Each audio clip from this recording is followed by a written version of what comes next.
তো আমরা আগে যেটা বলেছিলাম যে দেশের 3টা পর্যটন স্পট, একটা হচ্ছে সেন্ট মার্টিন, একটা হচ্ছে কক্সেস বাজার, একটা হচ্ছে কুয়াকাটা। তো এই 3টাকেই সিঙ্গেল ইউজ প্লাস্টিক মুক্ত করার কাজটা আমরা শুরু করব। এটা একদিনে তো আর হবে না, কিন্তু কাজটা অন্তত শুরু হোক। তো তারই ধারাবাহিকতায় আমি দেখলাম যে মন্ত্রণালয় প্রস্তুত আছে মোটামুটি সেন্ট মার্টিন নিয়ে, কারণ সেন্ট মার্টিন নিয়ে এর আগের সরকারের সময় থেকে ধারাবাহিকভাবে বিভিন্ন সিদ্ধান্ত গৃহীত হয়েছে। সেন্ট মার্টিনের পরিবেশগত গুরুত্বটা আপনারা জানেন, দেশে আর দ্বিতীয় কোনো সেন্ট মার্টিন নেই। কিন্তু এই যে প্রবালের যে দ্বীপটার কথা আমরা বলি, এটা আর বাংলাদেশের তো আর কোথাও নেই। এখানে বেশ কয়েকটা বিপন্ন বন্য প্রাণী রয়েছে, পাখিও যেমন আছে, কাছিমও তেমন আছে, স্তন্যপায়ী প্রাণীও তেমন আছে। খুবই ছোট্ট আমাদের এই দ্বীপটা, এইটাকে আমরা কেমন করে রক্ষা করতে পারি সেজন্য সরকার কিছু কিছু কাজ আগেই করেছে।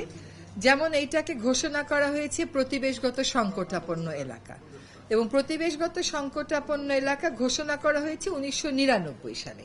প্রতিবেশগত সংকটাপন্ন একটা এলাকা তখনই হয় যখন তার অবস্থাটা আসলে সত্যিকার অর্থেই সংকটাপন্ন থাকে।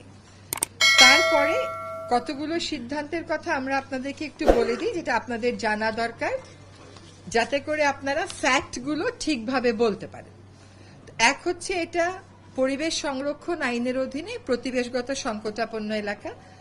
আবার বন্যপ্রাণী সংরক্ষণ ও নিরাপত্তা আইন যেটা আছে 2012, সেটার অধীনে সেন্ট মার্টিনের 1743 বর্গ কিলোমিটার এলাকাকে মেরিন প্রোটেক্টেড এরিয়া হিসেবে ঘোষণা করা হয়েছে।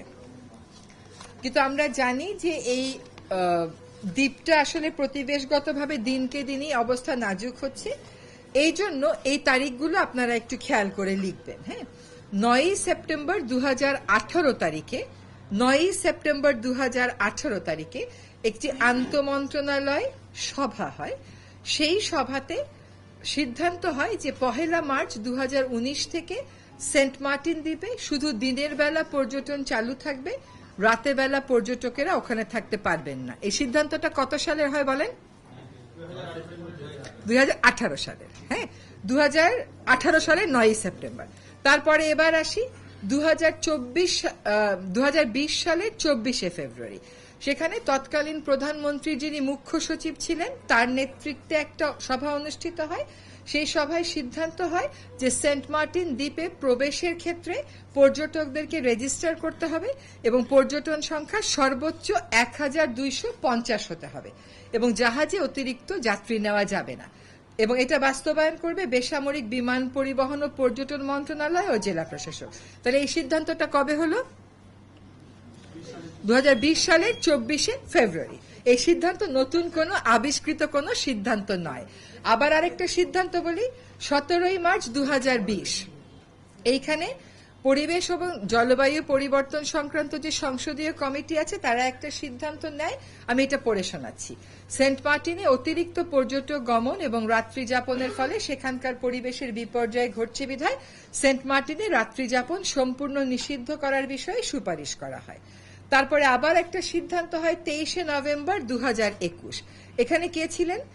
প্রধানমন্ত্রীর মুখ্য সচিব।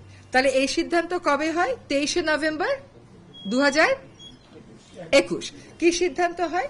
যে লঞ্চ জাহাজে মোট পর্যটক যাত্রীর সংখ্যা 1250 রাখতে হবে।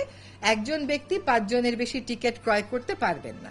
তো এই 18 সাল, 19 সাল, 20 সাল, 21 সাল এগুলোর ধারাবাহিক কিছু সিদ্ধান্ত এসেছে, কিন্তু এই সিদ্ধান্তগুলো কোনোটা বাস্তবায়ন করা হয় নাই।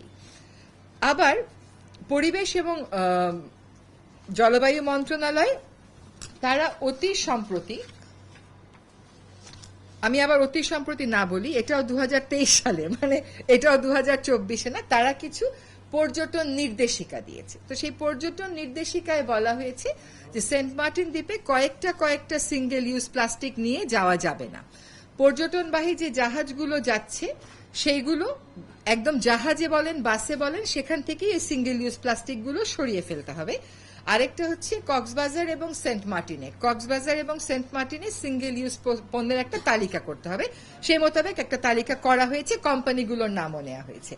এখানে বলা হয়েছে যে সামুদ্রিক যে কাছিমটা, যে বিরল প্রজাতির কাছিমটা ডিম পারে, অনেক কুকুর হয়ে যাওয়ার কারণে ওরা খেয়ে ফেলে ডিমগুলোকে, ফলে প্রজননটা ব্যাহত হয়। রাতে ওইটা করা যাবে না। সেজন্য আজকে কিন্তু আপনারা চলে যাওয়ার পরে আমরা সকল স্টেক হোল্ডারদেরকে, একদম যারা ওখানে হোটেল মোটেলের মালিক, তারপরে ট্যুরিস্টের জন্য সরকারি যারা প্রতিষ্ঠান আছেন তারা, যারা সিঙ্গেল ইউজ প্লাস্টিকের কোম্পানি আছেন, সকলের সাথে, এবং কুকুরের এই যে বিস্ফোরণটা এটা নিয়ন্ত্রণে যারা কাজ করেন, কুকুরের সুরক্ষা নিয়ে কাজ করেন, সেরকম সংস্থাকেও আমরা ডেকেছি, তাদের সাথে আমরা কথা বলবো।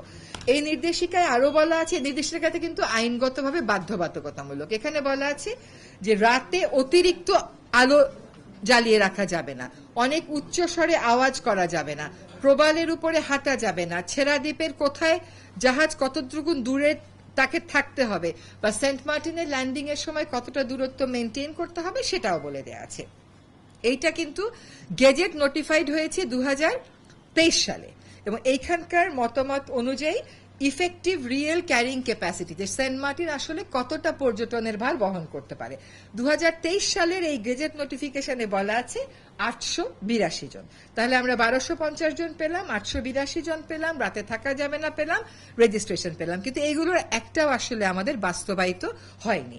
আজকে যেটা আমরা করব সেটা হচ্ছে যে সকল অংশীদারীদের সাথে কথা বলে আমরা বুঝবার চেষ্টা করব যে সিঙ্গেল ইউজ প্লাস্টিক নিয়ন্ত্রণের কাছে দুটো বিষয় আজকে মূলত আমরা আলোচনা করব, যে সিঙ্গেল ইউজ প্লাস্টিক মুক্ত করা সেন্ট মার্টিনের কার্যক্রমটা কিভাবে বাস্তবায়ন করা যায়। এটা তো সরকারের আইন 2023 সালে হয়েছে, সরকারের নির্দেশিকা 2023 সালে হয়েছে, এটা কি করে আমরা বাস্তবায়ন করতে পারি, তাদের ভূমিকা কি হবে, আমাদের ভূমিকা কি হবে, আমরা যেরকম শিক্ষার্থীদেরকে ইনভলভ করতে পারি কিনা, ওটা ওনারাই আমাদেরকে সাজেশন দেয়, কিন্তু এই আইনটা, নির্দেশিকাটা মানতে হবে।